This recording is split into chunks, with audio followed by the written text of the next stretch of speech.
Good morning, good morning. You are tuned in all in the Ishak this morning. Welcome. You're tuned into the longest running cultural show in the Bahamas that talks everything culture, but especially highlighting Junkanoo. A special good morning to everybody that's tuned in, whether you are in one of the lovely family islands or just tuning in right in on Facebook or on Radio Bahamas. A special good morning to you. You are here with us. We're happy to have you.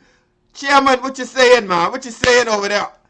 Well, you gotta ask which one you're talking to now, because we Listen, got when two we in the got house. multiple So chairmans in the house. I gotta, I may have to sit small today, so I don't know. You gotta be very direct with who you were speaking to. Chairman Bastian, that is. Oh, that'd be me. How are you doing? How are you doing, Farrington? Man, the sun is out. The weather is nice. I am ready, man. Time to go and make some things happen in the shack, bro. Yeah. It's almost that time. Really, almost that time. I was in a conversation the other day, and the fella said, "Boy, I don't, but y'all be getting ready to go in the shack." Boy, they better don't go too early. The last group that was in there for 2 years. Well, anyway, good morning, Ronald. How you doing, bro? Good morning. Good morning. How y'all today? Man, we right here, All is man. good. All is good. I can tell you something you ain't know. You see that same boy sitting up in there with Yeah. Yeah. That's my classmate, Sock 71. And that same boy there, when we was little boys, he used to be on top of the Capitol roof with me watching all the shows come to town. Don't talk it, Ronald. Don't talk it. Listen, Ronald, I don't want you to try on us today, Don't try on us today, my brother. Look here, let me own before you were. I was. Boy, hey, Farrington, he come out you not. Yeah. Yeah. Yes. Well, we have another good show that's lined up. We have our guests that are coming, and some are already in studio with us. But before we go any further, what we're going to do is start off with our prayer. Heavenly Father, for the gift of life, we give you thanks. For our nation, we pray for peace, progress, prosperity, and principle, recovery, and restoration. For ourselves, we pray for wisdom to use your gifts wisely, especially the gift of Junkanoo, so that we may honor you, serve your people, build better communities, a better Bahamas, and a better world. Amen. Amen. Proud to be Bahamian. What you got this morning, my brother? Proud to be Bahamian. Well, this week, the calendar of independence events was unleashed. And Unleashed. it was unleashed because it is a lethal calendar. I've seen just snippets of it on social media. I haven't had the time to really dissect it and go through all of the events, but I want to tell everybody the calendar is out. All right.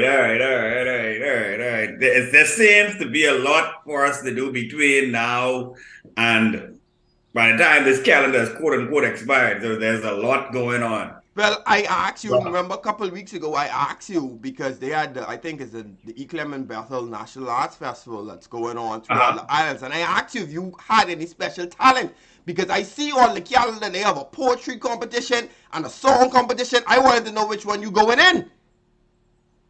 Listen, I know yet. I don't know yet. Let's just see how this whole thing plays out. You gotta have talent to go in them things. You man, you all about on this show every week, writing stuff down, putting it on Facebook, and you ain't entering nothing. Man, I man, we gotta give gotta other watch people out for you. I gotta give other people a chance to win. Oh boy. Well, before this show spirals out of control, let's put some, protocol in order. I want to say to everybody that Arlene sends her most humbled, sincere apologies that she's not here this Saturday. Of course, you'll find out the backstory when she returns and give you her side of the story. But she apologizes that she's not here for this episode. But before we go any further, we're going to say a special good morning to everybody that's listening again. What we're going to do, we're going to run to our first break. And when we get back, we'll formally introduce our topic for the morning. We'll be right back. You're tuned into Junkanoo 242.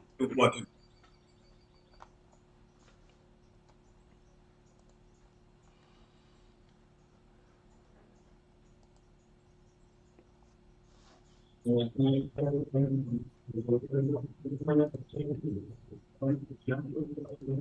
us this Sunday from 7:30 p.m. to 9:30 p.m. for a special closing service for the 97th Convention of the Church of God of Prophecy. In light of this service, please take note of the following programming changes. Insight, which normally airs at 8:30 p.m., will air at 5:30 p.m. Vision, which normally airs at 9 p.m., will air at 6 p.m. And Jesus, the Light of the World, which normally airs at 8 p.m., will air at 7 p.m. So you saw Larry take the money off the teacher's desk. Yes, Mom. And you told the teacher. No, Mom. Why not? Because Larry wouldn't want to be my friend no more. Honey, Larry did something wrong and you need to tell an adult. You may feel bad, but it is important that you do the right thing. Nobody has to find out that you told. Okay. Small crimes lead to big crimes. If you see a crime, you can call Crime Stoppers. It's safe and easy, and nobody knows who you are. You'll speak directly to someone in Miami or Toronto, Canada. They never ask anything about you. So be brave and do the right thing. We all need to help. Stop the crime before it's our time. Guess what, Mommy? I feel good because I told somebody about Larry and the teacher get our money back.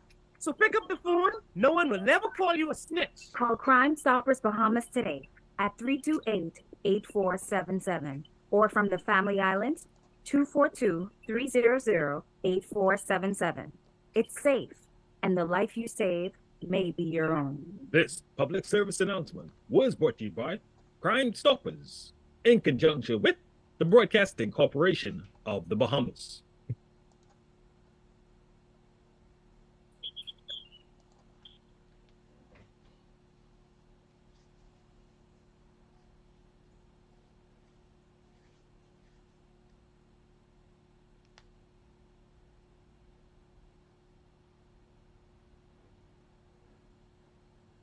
From the Junkanoo archives on the Junkanoo timeline, the year was 2020. The COVID pandemic that swept across the world caused the Junkanoo parades to be canceled for the first time since 1954.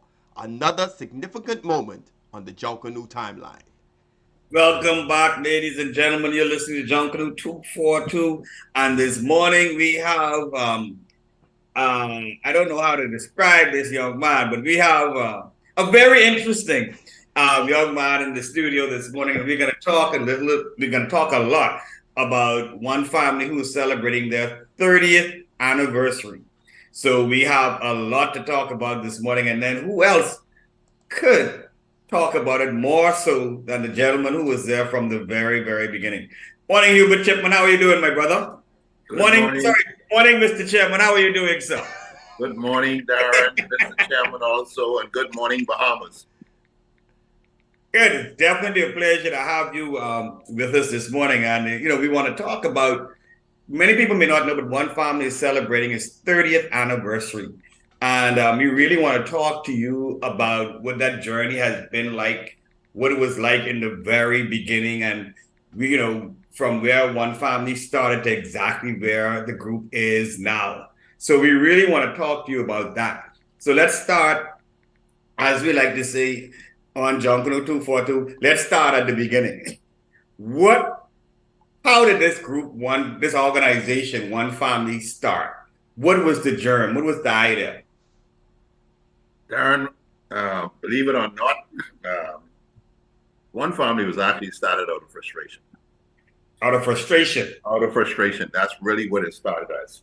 I think it was the 9th of January, 1993.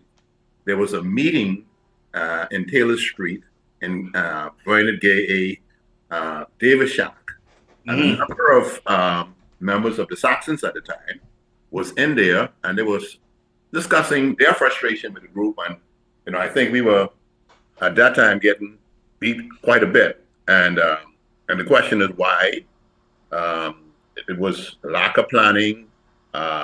Nobody knew what the group was doing, and everybody was voicing their opinion. That was the 9th of January. I was not there at that meeting. Mm-hmm. The next week was my mother's birthday, the 16th of January. We met at the time at Arlene and Silbert Nash House. a group of us. They called me and say, I need to be there.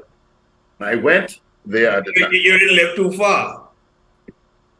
Go ahead. You didn't live too far away. They live too far away. You didn't live too far away. Well, they lived up the street from me, so it was a walking distance for me. Right. And I would tell you at the time, a number of people showed up, and I would call their names and let you know. This was now the 16th of January, 1993. You had people like Bert Popel, in no alphabetical order. Yeah. David Port Schmidt. Yep. Rory Sanders. Yep. Matt Moore. Mm-hmm. Jackson Burnside. Mm-hmm. Yours truly. Mm-hmm. Alain Nash. Leonard Tunky Bow. Tunky Bow. They were originally there. Bernard Davis. Timmy Turnquest. Mm-hmm. Gilbert Ferguson. Vince Shallow. Vince Shallow. Yeah. Then you had a group there that was also there who refused to come into the meeting. They weren't sure they wanted to be there at that time. I wouldn't call their names. They still was there, but they didn't want to come inside. They didn't want to come inside. They had their frustrations also.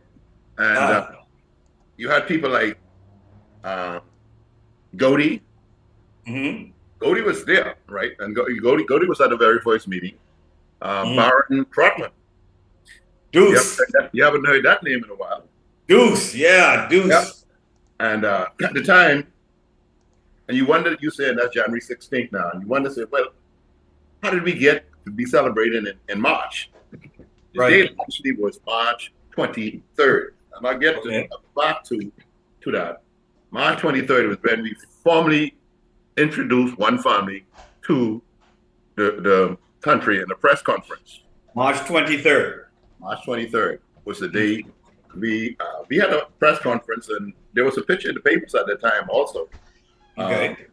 Listing all the people who attended the press conference. Mm-hmm. And there was a couple more people who was not at the original meeting, was at the press conference. Okay. The question is, how did we come up with the name? Because at the meeting in Taylor Street that day, everybody was shouting, I'm told, Warriors, Warriors, Warriors. And when we first met on the 16th, no name was discussed. On the 23rd, the question is, what should we call ourselves? Hold on one second, Mr. Chairman.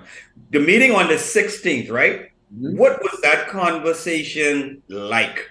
What was the conversation? Basically, was putting the frustrations, airing.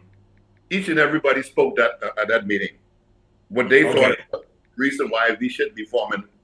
We didn't even come to the conclusion of forming another group. The question is, why are we here? What are we going to do about it? A few persons at that time, Jackson for one, said he was done with his accents. He's not rushing anymore. He's going to dedicate his time to his family and his business. Okay. And a couple of other people then expressed their frustration, saying they're not rushing anymore for the Saxons. Hence, we talked about formation of a group. Okay. And it was not a group in the sense, we didn't look at it as a Junkanoo group. We look at it at the time, what can we do for the community? And that's why One Family was named. Well, I'll get to the reason why it was named One Family. It was named One Family Junkanoo and Community Organization. That's the name of One Family. And the second meeting on the 23rd, we asked people to come back with names. What we thought should be the name of the group.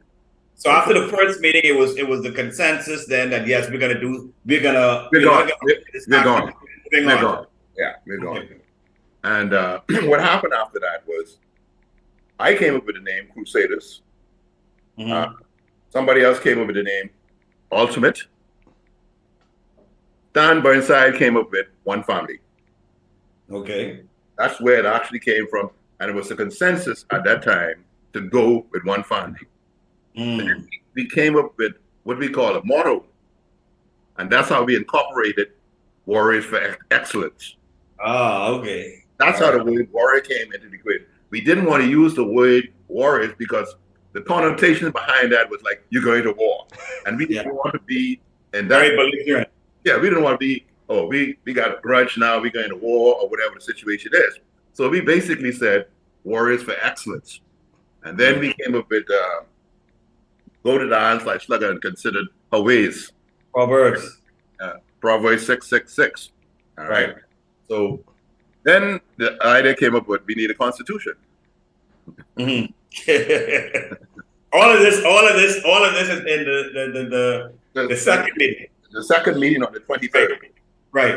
So you say you go away and you come back. Jackson came back with some beautiful language and stuff.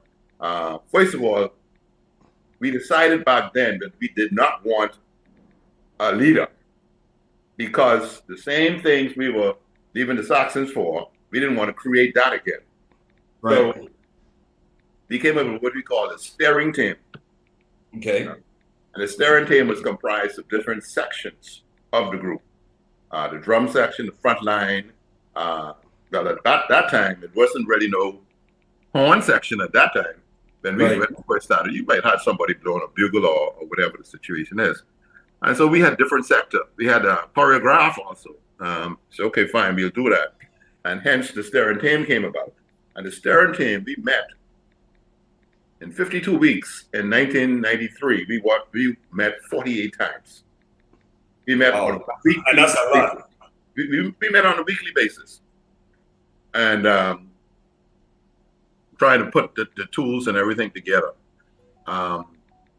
I was signed with the task. I approached City Meet at the time. We needed a practice site because we wanted to start practicing. So I wrote a letter to City Meet at the time, Mr. Brian Knowles, and he gave us permission to use where the practice area is today. Right. That came in March of 1993. And if you may not recall because you weren't around it. I was in school. Yeah, we started practice in March of 1993, which was unheard of at the time because you really didn't start practicing until like September, October, and stuff like that. Right. We started practicing in March. And your head wasn't good from the beginning. Huh? Your head wasn't good from the beginning. No, we wasn't. We just continued doing it, right? Practice was actually started at 9 o'clock, right? After the sports store closed. Right. But I will tell you this. I don't think one family starts at 9 o'clock No. now. But we had this discipline about us, right? That practice was going to start at 9 o'clock. All right. So we did that. Now, looking at being more than an organization, more than a Junkanoo group, we looked at the time and said, okay, what can we do for the community? So in 1993, we started our first camp. Don't go to 93 yet. Don't go to 90. Yeah. Go ahead. Sorry. 93. Yeah. Right. So we started our summer camp, and the idea then was to teach the craft of Junkanoo. Just to get young kids and get the family involved in the community at that time. Because a lot of kids couldn't come to the Junkanoo shack back in those days because a lot of people thought, oh, be doing all kind of stuff in the shack, and I don't want my boy around there or whatever. So we basically opened this thing up to include the community and for you to bring your young son there and to get something positive out of this thing, all right? And that's really what happened when we started to bring youngsters in, and then we had rush. So that's later on. Rush back to school and all this other community stuff that we got involved. We also got involved with the elderly people also because a lot of the elderly people in the Taylor Street area at that time, because that was the hub of one family, was Taylor Street. And then there was a saying back in those days when we split, it was west of East Street was one family, and east of East Street was the Saxons. And so hence the Gay, the Curtis, Gregory Curtis, Timmy Tanquest, all of them on the west side. And the west side, the east side. Yeah. I was from the east side. I was from the west side. So hence that was the beginning of one family. All right. Now I can take you down memory lane, whatever way you want to go from there. So at the very beginning, then at what point, right? Because once the decision was made to form this new organization, right? What type of resistance did you meet, and how did you first of all notify your former group that we are doing our own thing, and then if there was a resistance, what type of resistance was that? Well, first of all, that's a good question, Darren. As a matter of fact, it was agreed at the steering team that I write a letter to Willa Francis. Okay. I wrote the letter, deliver it and everything else, explaining, a group of us got together and we leaving the Saxons and forming our own group, blah, blah, blah. And I don't know if that was the most pleasant thing I ever did in my life, because we were considered dirty water after that, right? Right. I mean, it was wicked. I talk about some nasty things were said and everything else, right? But at the end of the day, we kept our heads high, right? Now we're going to try to get to Bay Street for 1993. Yeah, right? Boxing Day. Boxing Day. And everybody was saying they waiting for yours. They waiting for yours. So then, we went to Bay Street. But hold on, Chippy. Hold on. I don't know if I missed it, but I stepped away for a second. But you said the group had a steering team. Mm-hmm. Group. So who was the chairman? I was the chairman. I was made chairman at the meeting. That's why I had to write the letter. Oh. I became the first chairman. Right. And it was organized in such a way where we would meet by Arlene and Silver's house every week, Saturday at 4 o'clock. Saturday at 4 o'clock. And we had some discipline in it, in the sense that if you were late, you were fined. Right? So, and everybody was given an assignment for next week. When we met on this Saturday, we dealt with what happened last Saturday and what you bring it to the table this Saturday.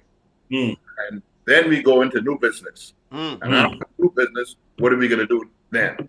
And everybody again was tasked with an assignment. But what? I just want to stick here for a minute, because you called a lot of what we would call notable names, big wigs at this meeting. What kept you guys from not, I want to say, not disintegrating or fighting amongst one another? Was it the focus that you had to get this organization, up and running? Yes, it was. It was truly a focus, and like I said, everybody was assigned a task, and I can remember different facets of the group how it was formed. Like, it came like the Graveyard Boys. I don't know, Darren, you remember the Graveyard Boys? Come on, it's Francis, Milford, and Michael the Graveyard Boys. They came. Ariel Brown Corner. Yeah, that was why they were called the Graveyard Boys. So, and then you had Kirby. What's Kirby? Michael Kirby. Yeah, Kirby was the spokesman for the Graveyard Boys. Then you had Freddie Mackey in that crew, right? And Dick, right? We had various factions. Then later on, you came to Six Pack. You had the Cross Gay was the hub. These were the different shops. Also, what happened, I negotiated something with Godfrey Enius, myself, and Jackson to get the main shop on East Street. Yeah. All right. Where the carpet place was. Where the carpet place was, right. We got the shop. They didn't have a roof on it. And Godfrey, it was owned by Godfrey's father. Then he spoke with his dad, and the dad said, fine, you guys could go ahead and use it. Just, we put a roof on it. Now we didn't have a floor, right? It was great. So I spoke at the time, it was Phil Smith. All right. He was involved with construction, and he actually donated the concrete for the floor. The floor, Phil Smith. Yeah, Phil Smith. They were located on, I think, on Soldier Road. I forgot the name of the company. And different people started to contribute to different facets. We had no money. We had no money. And then you were a new, unproven organization at that point. Unproven organization. But what we did, whatever we did, we were presenting different things that our purpose. The thing is, to deal with your purpose. Why are you doing this? Mm-hmm. Right. Of course. But then you had diehard Saxons. You had diehard Saxons, diehard value. So where you newcomers come from? Yeah. Don't We all forget take your list. you had roots also, right? So we went about our business and we came forth. We went back, we came forth again. Hmm. And I can remember my good friend, he's dead and gone now, Slammy Thompson.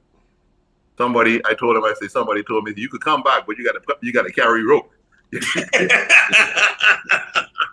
So they're giving you an in back into the group. Yeah, you gotta carry rope. So I say, perish the thought. I say, I don't look back. Hmm. So we came forth for a third time. It came forth for a fourth time. But you, Mr. Chipman, you don't skip over it. That first initial parade with all of those meetings, all of this, trying to get the Bay Street. We ain't got no money. We being innovative, creative. You get. I will tell you. I know where you're going, Darren. What I will was that? tell you what Yeah, the consensus was, right? We didn't feel that bad with the first fortune. We didn't at all. We figured, look here, we got to go back. We got to go back. I can remember, and I always tell this story when I talk about one family. Tyrone Goat Fernando, Goaty. Coming over each year. Coming over by the hospital.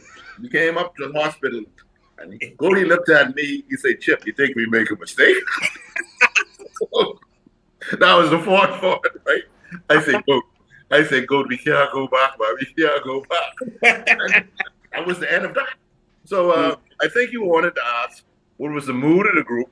How did we feel? Now, I will tell you. Hold on, Chip. Let's go to our break. Yes. And then when we get to that break, I want to talk about the preparation for that first parade, and then we'll get into what that was like. Let's go to our break.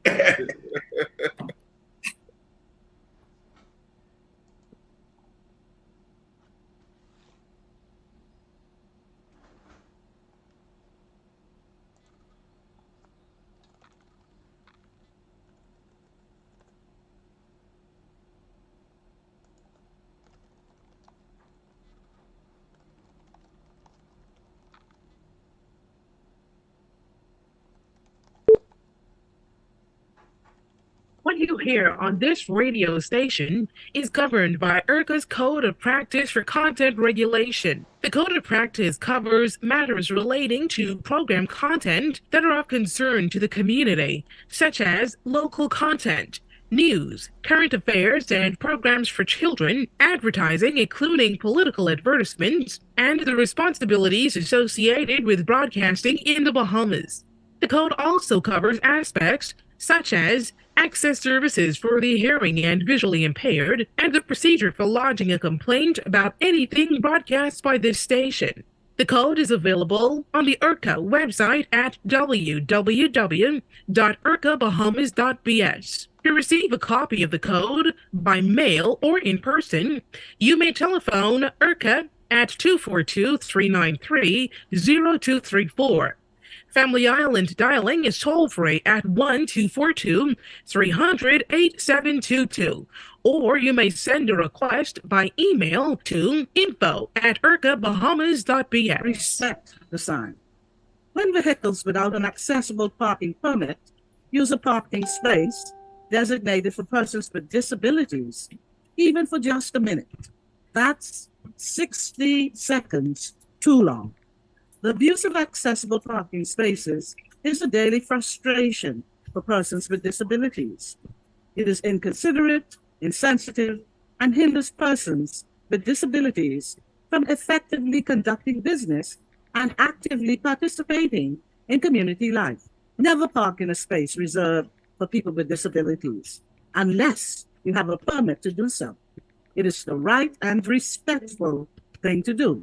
This message is brought to you by the National Commission for Persons with Disabilities, a unit in the Ministry of Social Services and Community Development. For more information, visit www.disabilitiescommissionbahamas.org.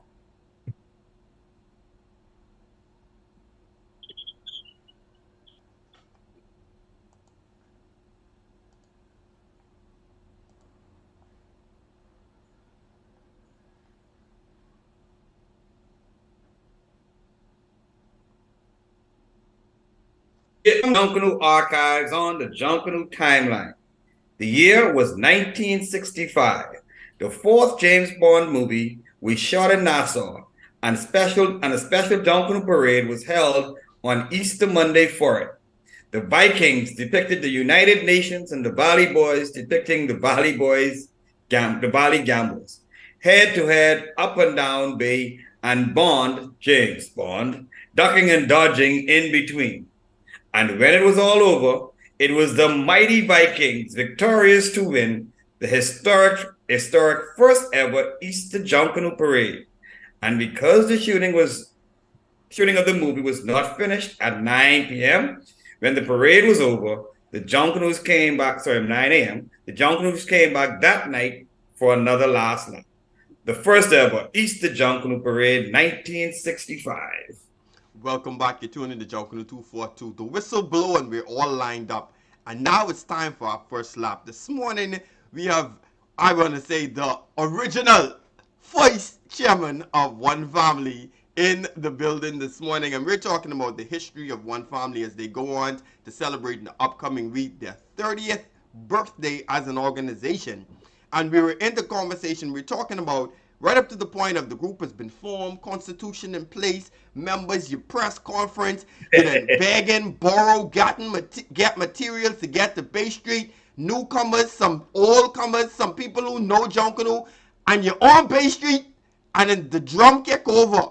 What? No, Garrett. Let's find out what happened when they started to prepare. Yeah, okay, the preparation and then we can get for the parade. To being on Bay.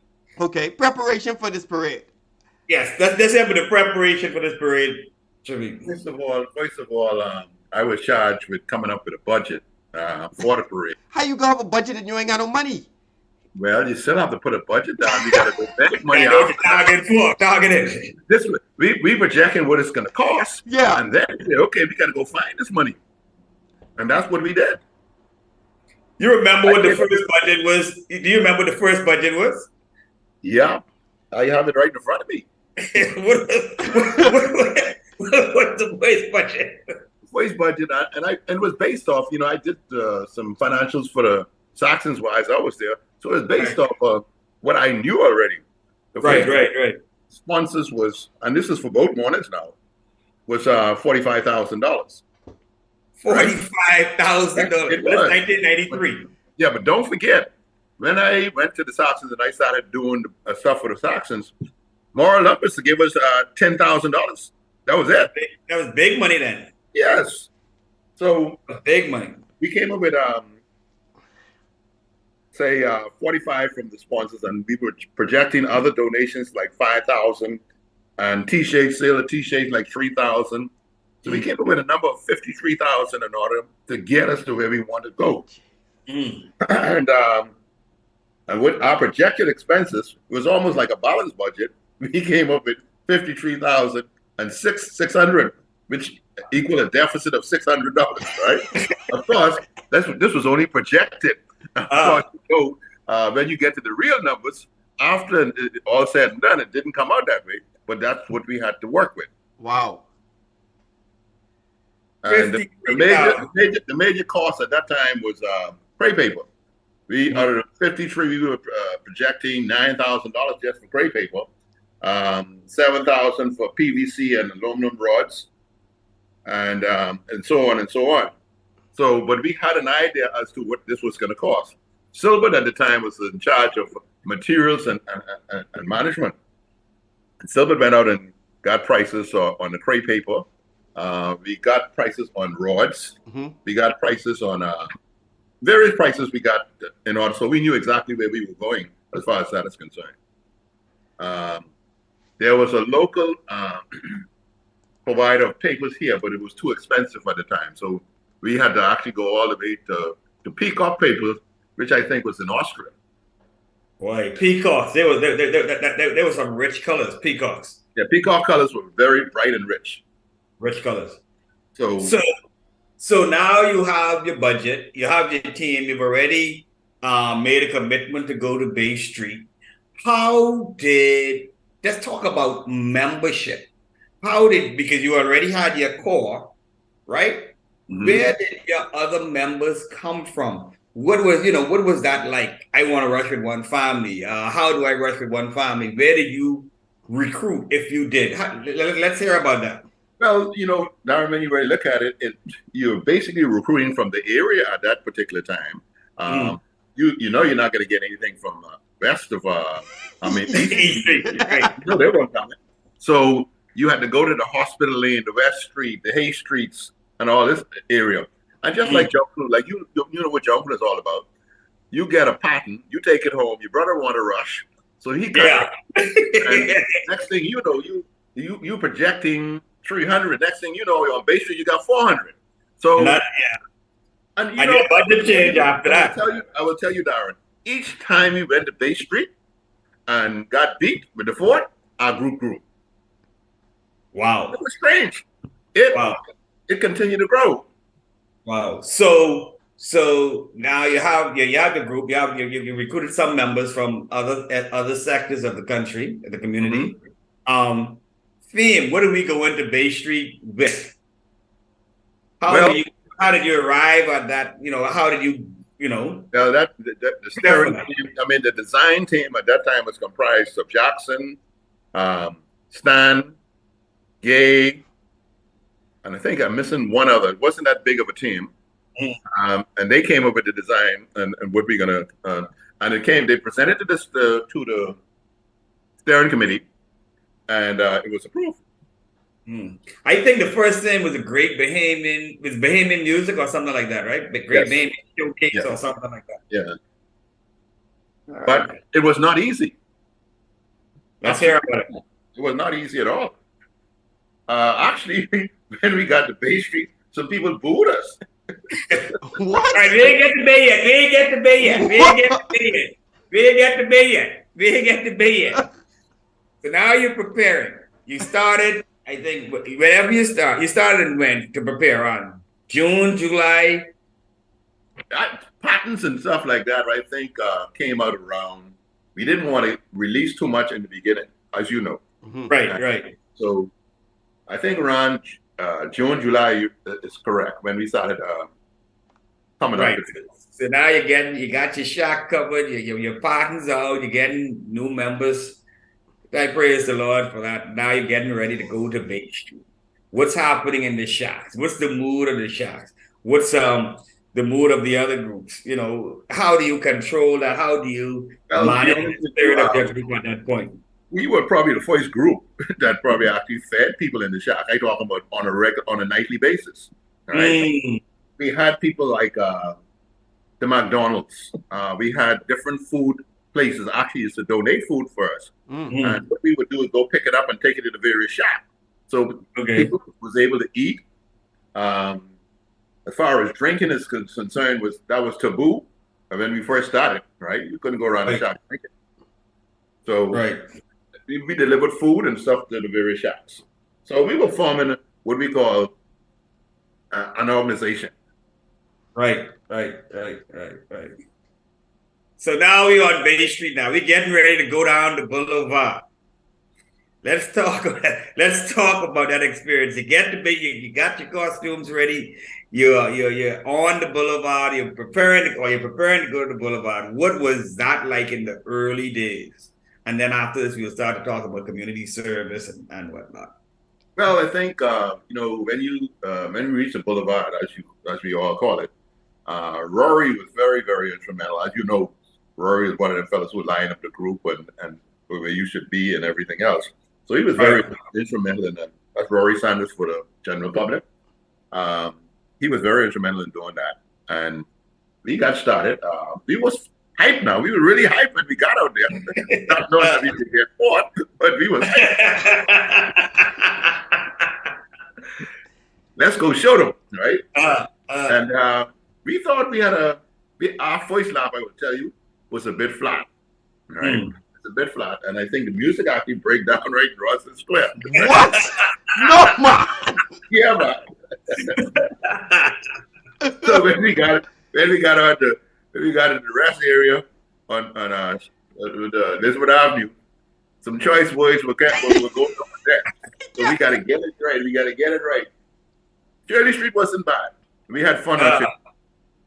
Yeah. And when we went back, because I think we did do 2 laps.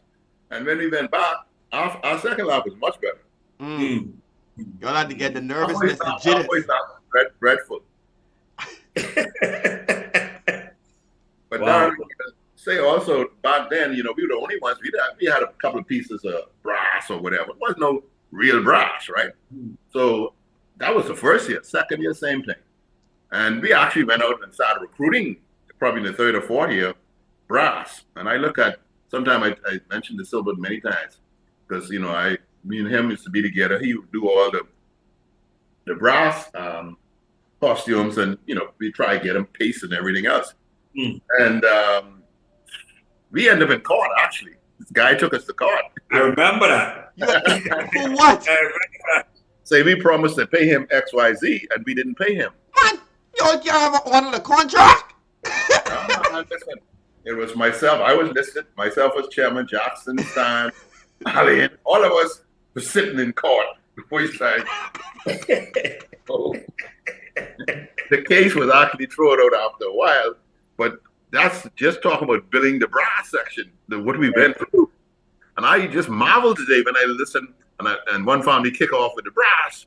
And I said, my God, I don't believe it. I can't believe it. Look at where we've come from. Where we come from, where we came from. And a lot of people don't have that appreciation. Wow. So you had your first 2 parades, you got your first, I guess, your 4th, right? And you were there clearly in 1999, when I think Africa, the Cradle of Civil. No, it wasn't. It was African Spirits Rejoice. That was one family's first New Year's win. Yes. Right? Will you tell us about the mood for that? Because at this point you're starting to build, and your members. I will tell you. I believe we knew we would win that parade. I can remember Gregory Karuka Campbell. Yeah. You remember Karuka back in those days? He was a hard sax, and he coined the saying, "Oh Lord, they coming." Yeah. Karuka now come to the family with Africa.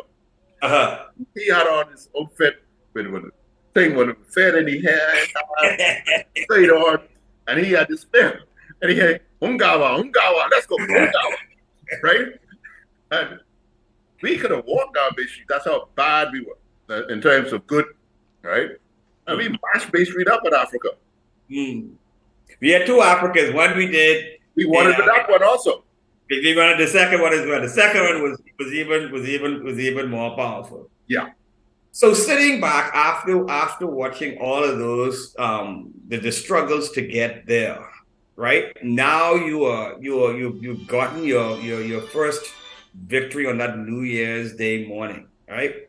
And then, like, what was the mood of the group like then? Because now you're starting to put on training wheels, I'd imagine. Well, the training wheels were off. The training wheels were off. I can remember telling Slimy, Philip Thompson, he used to tease me, he say, when big boys go out to play, little boys stay on the porch. So, when we won that New Year's morning, I went looking for him and I said, we'll all go to play now. So from that henceforth, they always had a doubt in the back of their mind, say, what are these guys doing now? I can remember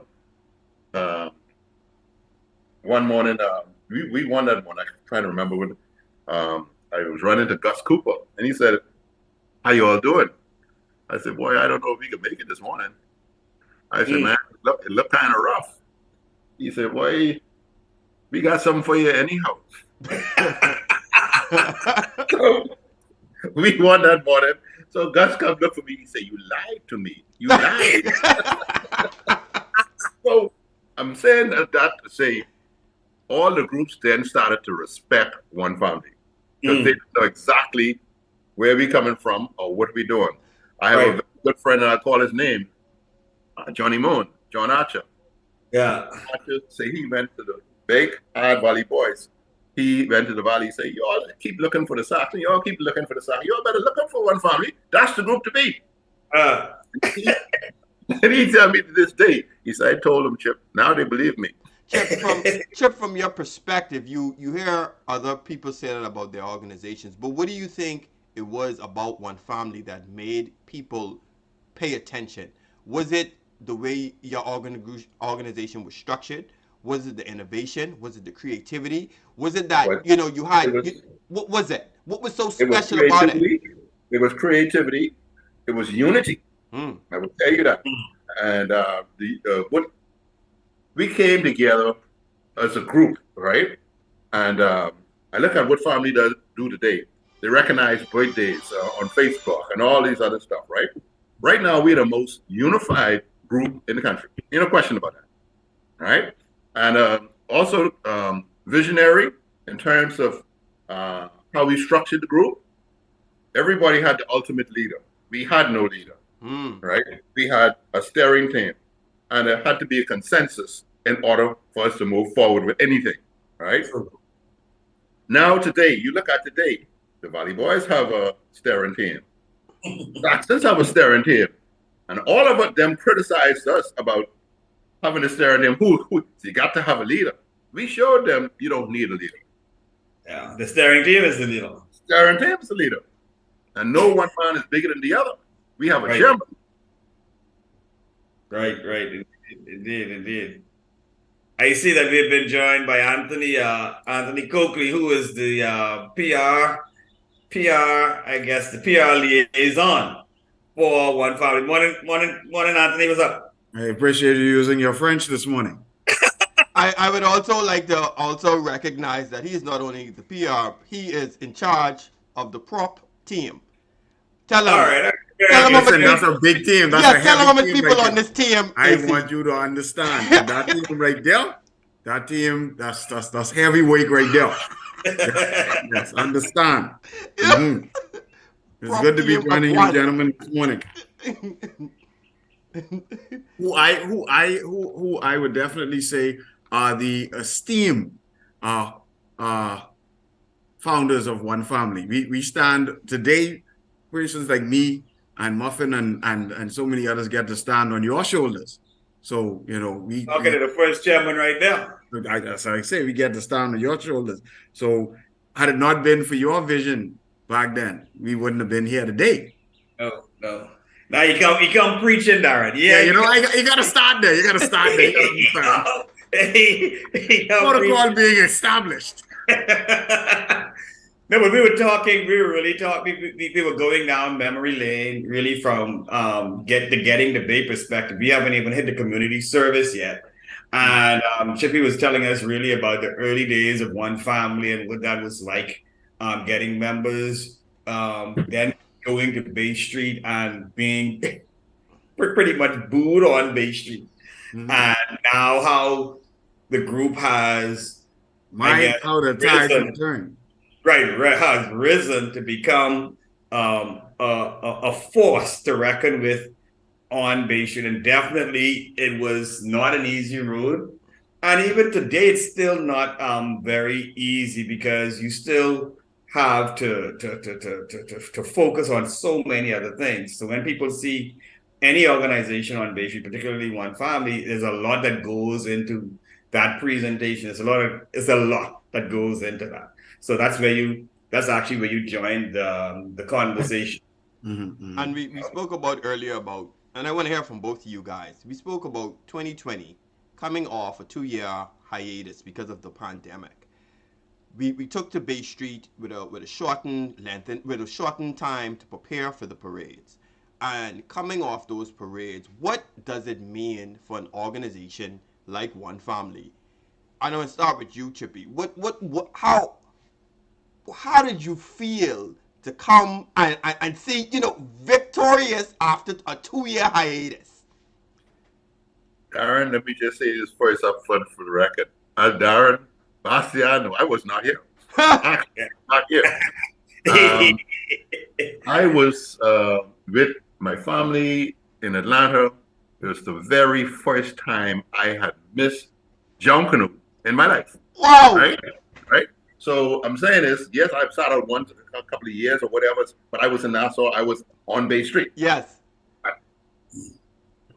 I was watching it on TV. I saw Darren and I were texting Darren. I said, man, tell him. He said, I'm bejeweled. So no, it was very pleasing to come with a short period of time that we did. Mm-hmm. And I believe, I think Andy would be able to speak to that in terms of coming together. And I know Darren and both of you guys know what it took to bring everybody together in terms of getting that up. But I will tell you what I was very impressed with in the music.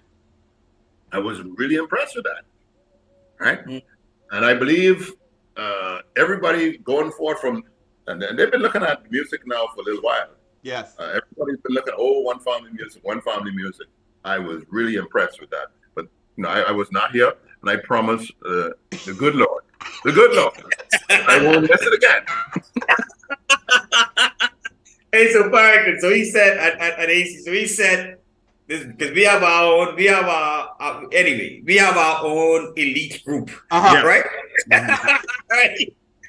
There's only 7 of us in this group. Yeah. That he sent the video with him dancing in front of the TV. Yeah.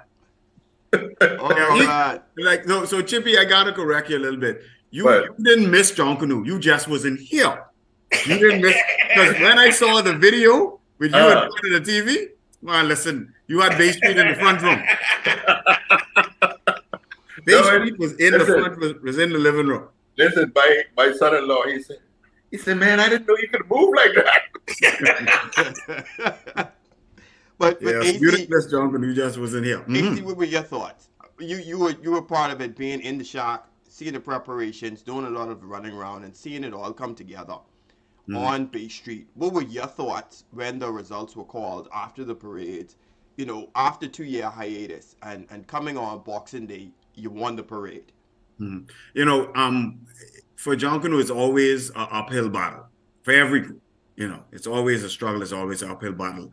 But this last Boxing Day and New Year's Day, coming into those parades, it was like one family had an uphill battle with rope tie behind us at the bottom of the hill, weights on our back, and listen, we were pushing the car up the hill while the car was chained down the bottom of the hill with weights. That's how much of a difficulty it was for us, and the challenges, insurmountable challenges to get to Bay Street. You name it, we had it in terms of the challenges. But as Chippy said, the creativity of one family is not just in the presentation, it's also in the orchestration and the organization. How are we going to overcome these challenges? And I gotta tip my hat definitely to our chairman. She came up with some truly creative strategies and solutions to some problems that we had to get to Bay Street. And to be able to be called for that first prize, it was sweet gratification, because they counted us out. Everybody counted us out. But as I said in that ZNS interview, if you count one family out, you definitely can't count. Don't count one family out. What? Don't in your right mind, because we will find a way. But your group did not only do it Boxing Day, you did it again on New Year's Day. Yes. So how did, after you go to the shacks, a lot of people, they're in celebratory mode of Boxing Day, and it's like, okay, now you look up and you got 3-4 days left to prepare or put on your final touches for New Year's. What's happening now, and what's the feeling after those results are called? Well, after coming off of the Boxing Day win, the level of excitement, we was pumped. We was definitely pumped, because we knew that we were more ready for New Year's than we were for Boxing Day. We were far more ready and prepared for New Year's. So as I said to a good Junkanoo buddy who came up to me in Rawson Square and said, bro, well, y'all get this one, but next week it'll be our time. I said to him, buddy, let me tell you this. If you thought this was it, don't show up next week, because this wasn't it. And I endorse what AC said. I will tell you, this ain't the first time we went back to back, right? Second I time. will tell you, there's a level of excitement when you win Boxing Day. You say, let's go get them, right? Yep. And there's no turning back, and you're going to put the hours in, no question about it. And just like he said, the last time we went back-to-back, we were more ready for New Year's than we was for Christmas. Yes. Speaking of that, that was 20 years ago, 2022, Boxing Day 2023. 20 I still years have the ago, shirt. exact. I have the shirt.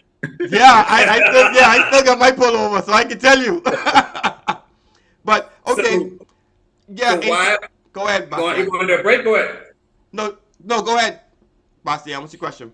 So we've spoken a lot about One Family and Bay Street, but there's also another side to One Family as well, which speaks really to community service, because that, community is a part of One Family's name.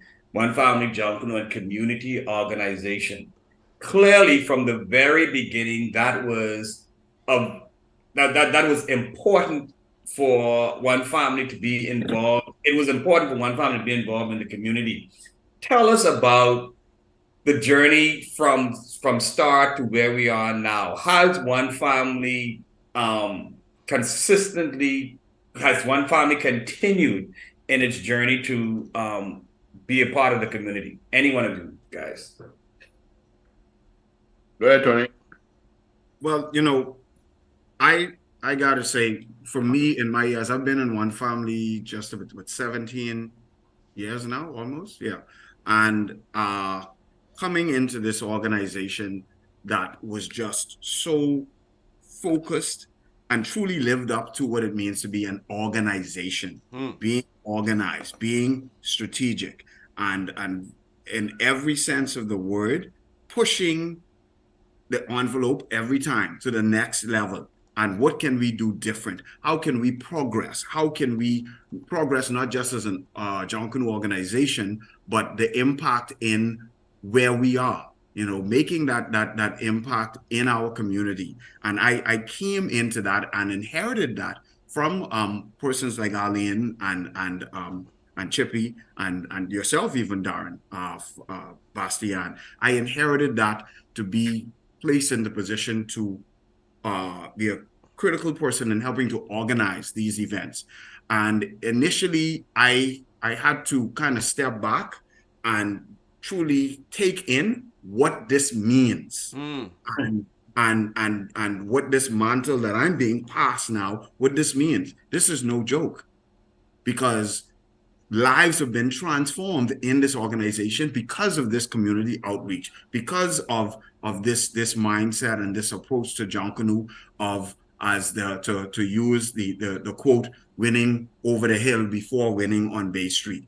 Truly operating with that first, because what happens on Bay Street, you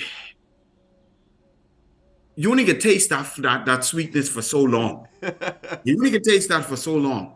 But what happens the rest of the year? What happens to persons when Bay Street isn't happening? What is happening to their life? How can we make an impact on lives when Bay Street isn't happening? From the child to the adult. And I would say, during the pandemic, we really took that seriously. One Family took our community outreach internally first, because so many of our group members were not working. So many of our group members were hurting. So we under the leadership of our chairman, did community outreaches for our group members first, and then we extended out to the wider public. Go ahead. We're going to pick up a lot more about that once we get back from our break, and also dive into the calendar of events that you guys have lined up in the upcoming week as you go celebrating the group's birthday. Folks, you're tuning to Junkanoo 242. The show isn't over yet. Return with us after this break. We'll be right back.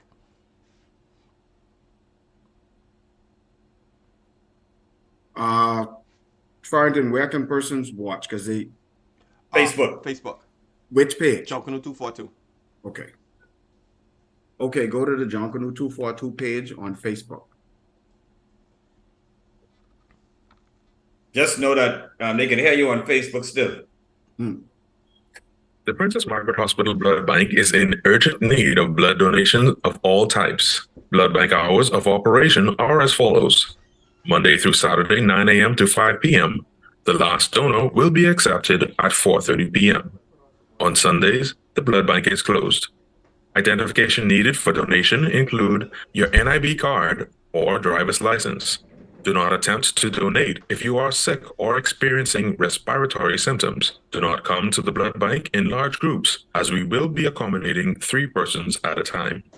For more information on how you can become a blood donor or instructions on what to do before coming to donate blood, please contact the blood bank at 502-7822. Boy, you see what just going down? No, Dre, what going on? Pokemon them stand up Grammy on the corner and take up pension money. Dread and broad daylight dudes in cut movie, my boy. No, man. Dread, these dudes need to stop. That could have been my old lady. Wait, real dog. You can get them off the streets by calling Crime Stoppers and reporting what you see off in the Grammy. Then I would be like old dead dog on the side of the street. Nobody you safe. Calls are answered in Miami or Toronto, Canada. And you ain't giving them no personal information. They just give you a PIN number. What I could do with PIN number? I can't eat it. Wait, when they arrest Pokemon, you can call Crime Stoppers with that PIN number and get some cash. Like they say, tip for tip. You say I get cash? What's the number you say? From Nassau, call 328-TIPS. Or free from the Family Islands at 242-300-TIPS. Together, we can stop crime before it's our time. Call 328-TIPS or from the Family Islands 242-300-TIPS. This public service announcement was brought to you by Crime Stoppers in conjunction with the Broadcasting Corporation of the Bahamas.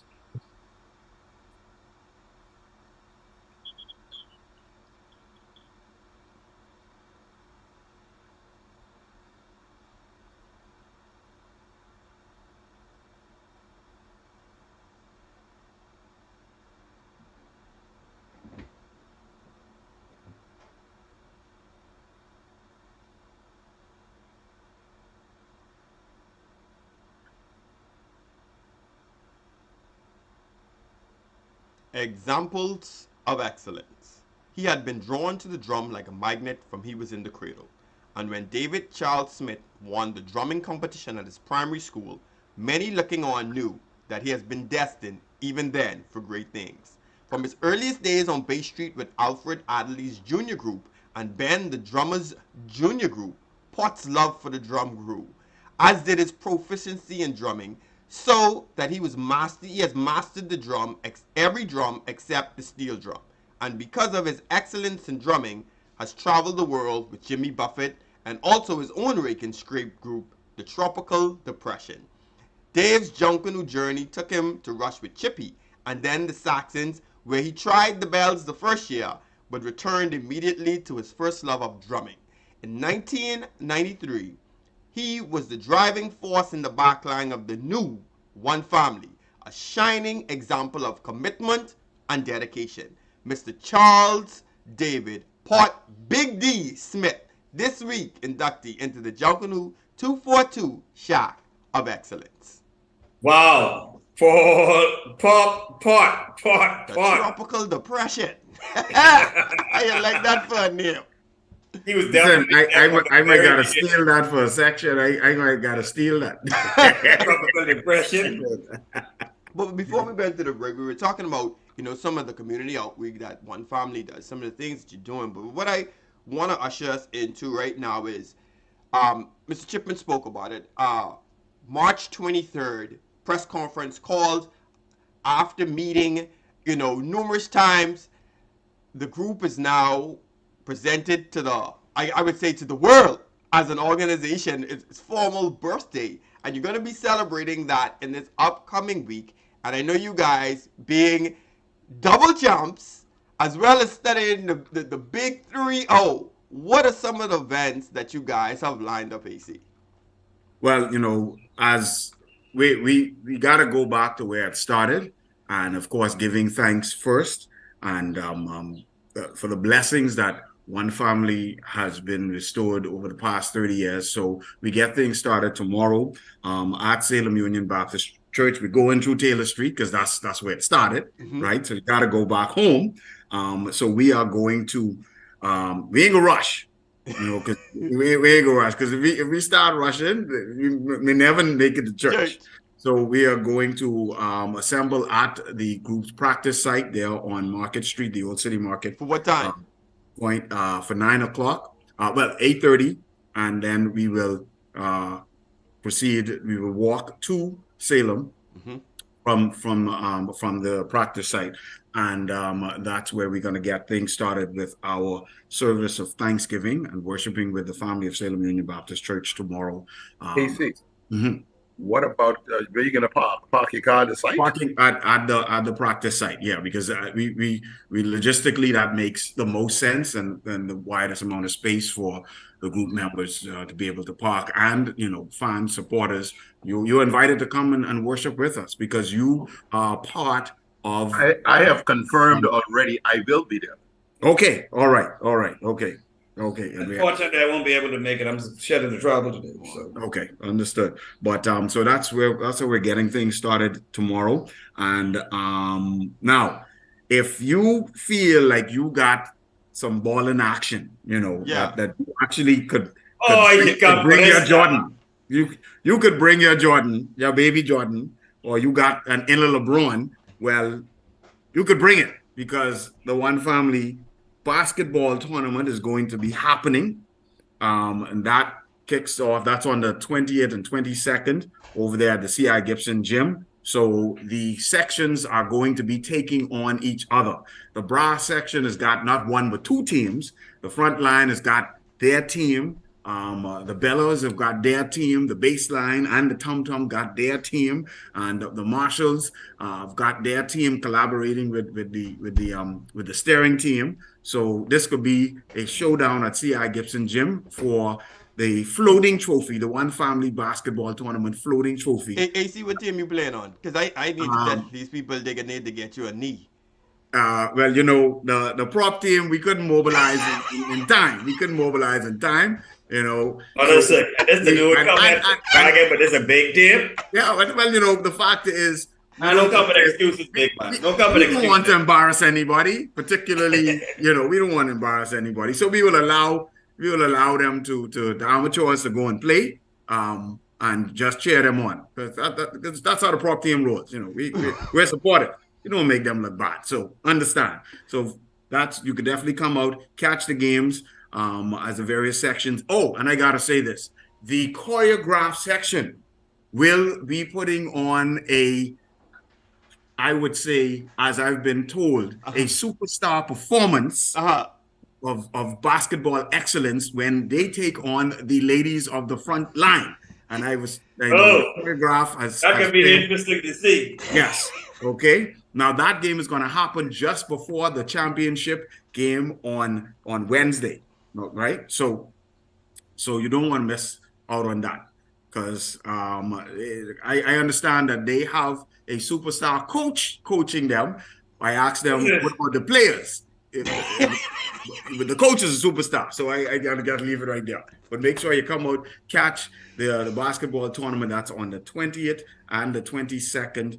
And then on the 23rd, the big day, the big tailgate color block party is happening at our One Family practice site. It's going to be just a really fun-filled night, starting at 8 o'clock. All of the sections are going to represent, and each section has a color that they have been selected. We had how we do number picking? Well, we had color picking. So every section had a representative that picked a color for that section, and every section has got to represent their color. And whomever represents the best will be winning a grand prize. All right. So, we as Junkanoo, we competitive.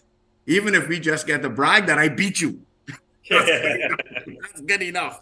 So the sections are going to be representing. It's going to be a DJ. We will be cutting, because that is our official birthday, the 23rd. So we will be cutting the One Family birthday cake. So come get a slice of cake, man. You from another group. That's all right. We give you a slice of cake. It's all right.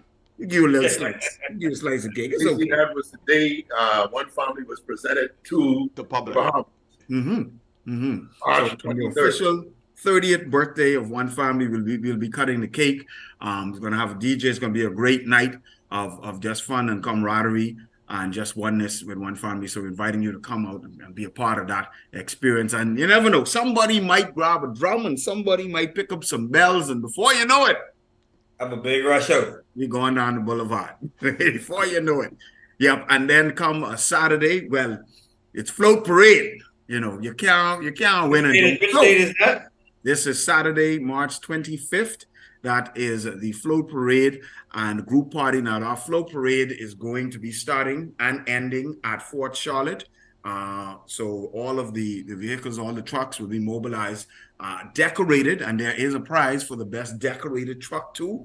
You know, because we couldn't just go to the road and not, you know, give something for the group members to go for. So we're going to be floating come Saturday. We're going to leave Fort Charlotte and head east on Bay Street towards Cumberland, Marlborough, that is, towards Marlborough, come off Marlborough onto Bay Street, heading east on Bay Street. We will head to the Marquis Street,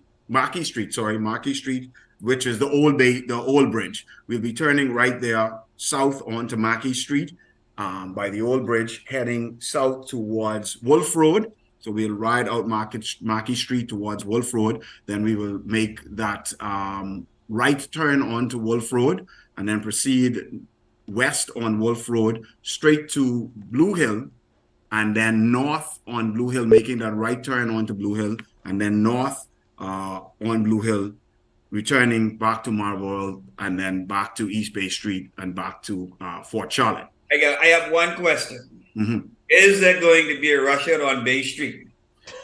Well, listen. The people give you permission to float. Means to keep moving, not rush. Is there going to be a rush out on Bay Street? Anything is possible. You know, so anything is possible. So for the authorities, I'm just saying, you know, if it pops off, it might pop off, because anything is possible, because one family is truly in a celebratory mode. And, you know, Bay Street, for some reason, when you touch Bay, something, that spirit has come out. So called the Boulevard. when you touch Bay, that spirit could come out. So definitely that's going to be happening. And then after the float parade, for those of us who are able to survive, the float, the big party is happening at Fort Charlotte that night. So in the moat, it is the one family big celebration splashdown party. And if you are a one family member, of course, you will be attending free of charge. Food, drink for everybody. And if you are not a one family member, it's all right. You know, we will just ask a small donation of $15 that will cover your admission to be a part of this experience, to come and celebrate with us, and food and drinks are included. And then on Sunday, well, we're going to the beach. We're going to the beach on Sunday. It's our cool down Sunday beach party at Jaws Beach, starting at 12 noon. So listen, it's a bring your own party. So fill up the cooler and head out to Jaws Beach and meet us there on Sunday, starting at 12 noon. That's March 26th. And that wraps up our week of events, our celebration week, the One Family Junkanoo Group and Community Organization, as we celebrate 30 years of excellence. That's what this is about. So you're going from Sunday to Sunday celebration. Yeah, man. Yeah, man. 30 years. This is good. Chippy, how does this make you feel? Seeing that after 30 years, an organization that you was instrumental in, you know, doing a lot of things with a lot of people, seeing these, like AC said, people standing on the shoulders, the foundation that you have laid, now that they're to the point of celebrating week-long celebrations. My friend, Darren, I will tell you, sometimes I get goosebumps when I look at One Family, because I go back, and it was, I called the names earlier, who's in that room. And what I see today, a lot of them are still alive, right? And what I see today, I am very, very, extremely proud of where One Family is today. I can say that with all sincerity. If I wanted to do it, if I had to do it again, I'd be the first online to do it. Because what I'm saying is, you saw something in its infancy, and what it is today now, like, I was coming out of the tile store the other day. Valley Boy, he walked up to me, he said, I don't know you, boy, but you all put some licks on us. So he say, Boxing Day, I tell him, I said, look, man, don't argue with this. One family won the parade, okay? That's it. Now, I'm extremely proud, really, really proud of what I see today. And and I will take this in. I'm more proud about the brass because I got a history with it. I had to go to court for the brass. All right, folks, we're running to our final break. When we get back, we're going to recap the show. We're going to get that calendar of events again and get the final thoughts from our guest that's in studio. We're going to tune into Junkanoo 242. We'll be right back. I am Jason. Do you have a business that needs advertising, social events, or just to get the word out and increase traffic to your business? What if I told you your business and services can reach the entire Bahamas, Turks and Caicos, South Florida without any clicks or likes? ZNS is your best choice. If you're busy and can't move, I will come to you. ZNS Sales Rep Jason at 824-6061 or email me on jason22gibson@gmail.com. So you saw Larry take the money off the teacher's desk? Yes, Mom. And you told the teacher? No, Mom. Why not?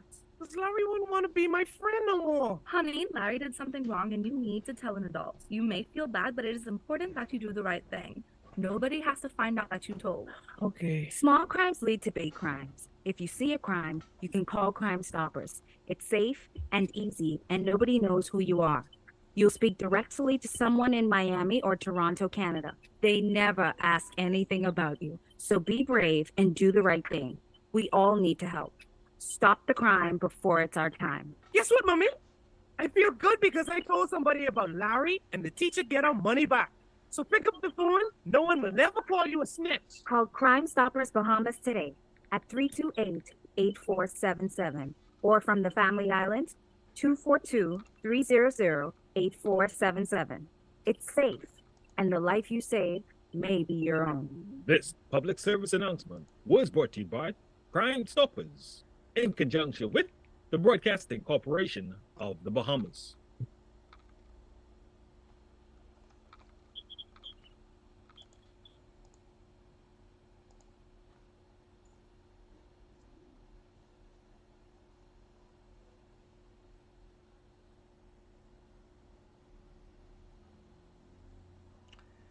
And now for news off the shock wall. Happy birthday greetings goes out to everybody that celebrated and will be celebrating a birthday in the upcoming week. Special happy birthday to the one family that will be celebrating their 30th birthday officially on Thursday.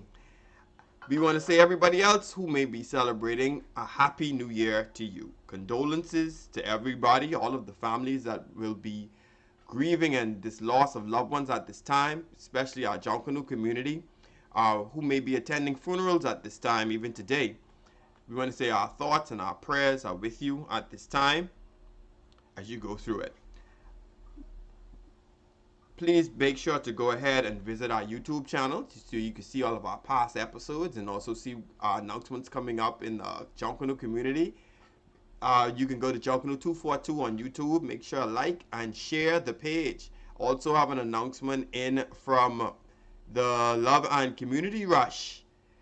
Easter time is coming up. Yes, Easter time is coming up. April 10th, Easter Monday. After y'all and break yourself up at the basketball tournament, AC, make sure y'all be there for the Easter Rush, okay? We don't want no excuses. All right. You got the case of Ben Gay, we straight. Yeah.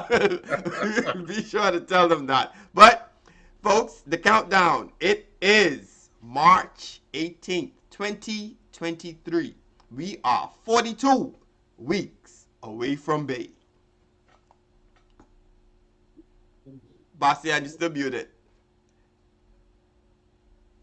42 weeks away from Bay. Plenty time. AC don't start the prop there like Christmas Eve.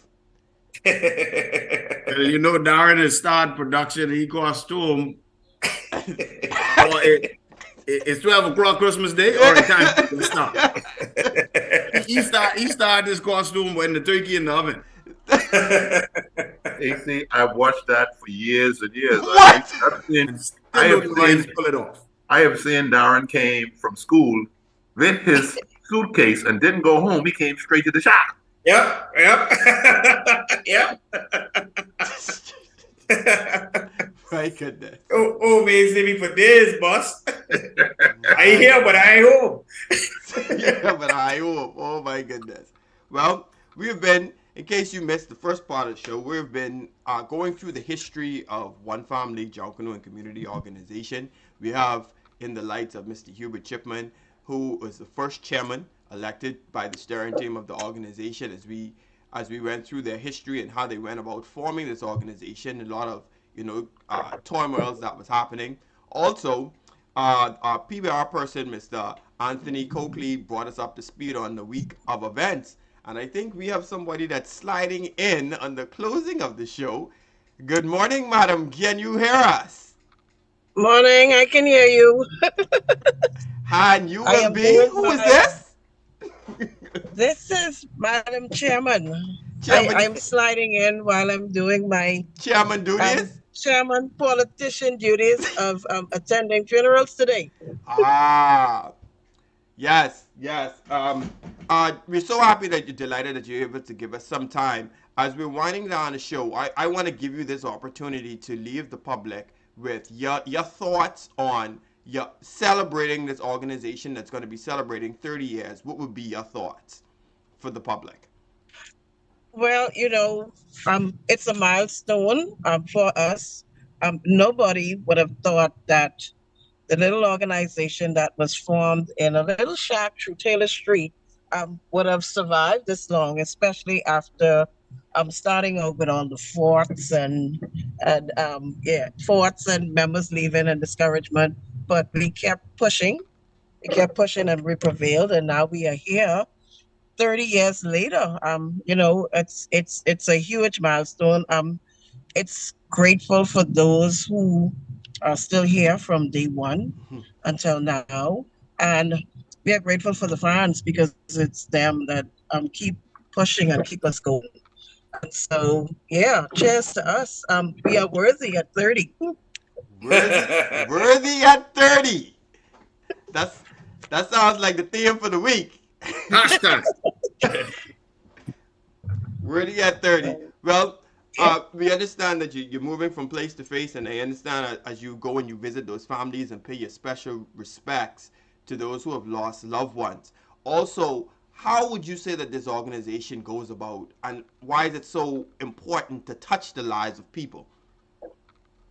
Well, from time to time, we all face that time in our life when we lose loved ones. I've faced it twice in the 30 years of One Family, my mother and my own son. And so it's important to show that brotherly and sisterly love to our members. The One Family's lost a lot over the 30-year span. Just within the COVID period, we had a loss of about 20 persons. And, while we are celebrating and the victory and cherishing the 30 years, we're still faced with loss. So it's very important to be there because nobody knows when their time or their hour or when they're going to go through it. And so it's good to be there to give support because you would want it to be given back when that time comes for you. Your final words before we wrap up the show. What would you like to say to the members and the supporters, your sponsors of this organization, Muffin? We love you all. We are grateful. We're proud. We're one family. We're warriors. And we're coming again on Bay Street 2023 and 2024. Oh, boy. So know that for sure. All right. It doesn't stop here. We have more to come. The celebrations, the victory, everything, it doesn't just stop this week. It's going to continue throughout the entire year of 2023. Thank you. Thank you so much for taking the time to step in. We know you got on the road. You got to do some stuff. Thank you for stopping in and give us those kinds of remarks, Muffin. You're welcome. All right. Gentlemen, I want to go to Chip. Before we go to Chipman, AC, do you have any final words for the public before we close out? Yes. Well, first thing, thank you for having me. And if you would permit me to, just to share this on the screen so that persons can see and they could record it, take a snapshot of that so that you have the calendar of events that's happening this week. Make sure that you plan accordingly to be there because this is going to be very memorable. It's going to be exciting, a whole lot of fun. And you don't want to miss out on it. But being a warrior means so much to me because it has truly helped me to see just how much I have in me to push to the next level, not to give up, and to be a part of an organization of people that care so much about each other's well-being is just a wonderful experience, a wonderful feeling. I'm proud to be a warrior. Respect to everybody that has laid the foundation that I get to stand on today. And as Muffin just said, listen. And Darren, you said this a couple of weeks ago, actually right after New Year's parade. We still hungry. We still hungry. We ain't finished eating yet. No, we still hungry. He's still hungry. Mr. Chipman, closing words are yours. Thank you, Darren, for having me. Like I expressed earlier, I am so proud of One Family and where we have come. I would say this in closing: one of the things I would want to see before I go in, I don't know when that will be, that the government grant us that property where the practice field is for us to put an edifice on there that represents One Family. Wow. And so we be truly home. We don't need no property in Gladstone Road. The core of our group is over the hill, and it was One Family is born through Taylor Street, and it'll be close to Taylor Street. So at least I would really like to see the government grant us that land. Boy. Bastian, any closing words? To be a part of One Family has definitely been a journey. Like I said before, nothing you learn in business school could prepare you for leadership in Junkanoo. Nothing, right? So Junkanoo leadership is a science unto itself. One Family is definitely a resilient organization. We have our fair share of rows and arguments and disagreements and trials and tribulations to overcome. But the fact of the matter is not that we have them, it's how we overcome them. Correct. Just want to salute the entire team and everybody, the sponsors, and the unknown heroes who have continuously supported our organization. Thank you all very, very much, and look forward to the celebrations. This in the next couple, and for the rest of the year, actually. Darren, this is a big year for me. It's a big year. Yeah, 70. 70. Yeah. So when I hit Bay Street, I'll be 70. So hold on. Before we go, Darren Franklin, there's a former prime minister. I don't want to say who said he coming out of retirement. I think he could be 88. I think he said he could be 80. So I don't know. I don't know if you all can handle a dance off now. I did that in the House Assembly and I beat him in there. Okay. All right. You know what? That's a big rock. Let's get it on. Big rock. Big rock. I want to say officially on behalf of everybody, Bastian and myself, also Arlene, who sends apologies, that makes this show happen. We want to say thank you guys for coming. Thanks for showing up. AC, you wanted to say something? Yes, everybody, you can go to the One Family Facebook page for all of the information about all of the events. And the anniversary shirts, they're there on the Facebook page, all of the paraphernalia.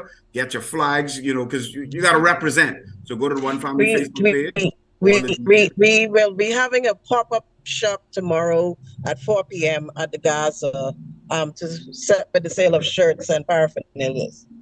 All right. Definitely, you guys check out the One Family page. That information will be there. Thanks again, you guys, for showing up. Junkanoo 242, where it's all about us and you in the 242.